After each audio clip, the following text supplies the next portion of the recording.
Özgə nə deyim, bala? Yemək istəyirəm, dərman istəyirəm, nə ölüm yaşamağa insan.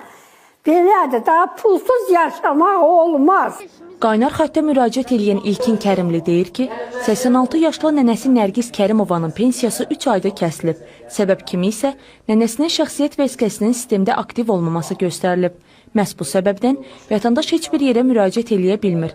Müsahibimin sözlərinə görə bu hal tək yaşayan yaşlı qadına maddi çətinlik yaradır.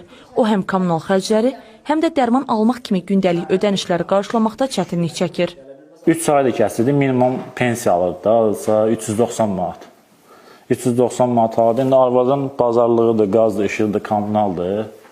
Yəni, əziyyət çəkir arvad. Biz kömək eləyirik eləmək, amma bir müddətə kimidir də. İndi biz özümüz də minimal əmək haqqını işləyirik də.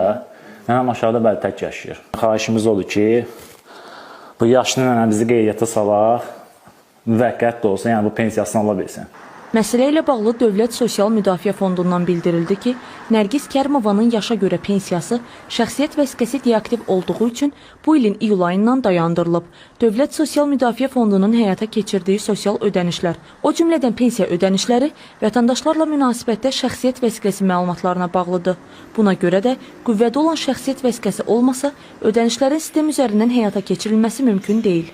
Mövzu ilə bağlı Daxili İşlər Nazirliyinə müraciət etdik. Qurumdan bildirildi ki, vətəndaş Daxili İşlər Nazirliyinin baş pasport, qeydiyyat və miqrasiya idarəsinə yaxınlaşıb, rəsmi qaydada ərizə ilə müraciət etməlidir. Qadın yaşlı olduğu üçün özü yaxınlaşa bilməzsə, yaxınlarından və ya ailə üzvlərindən biri də müraciət eləyə bilər.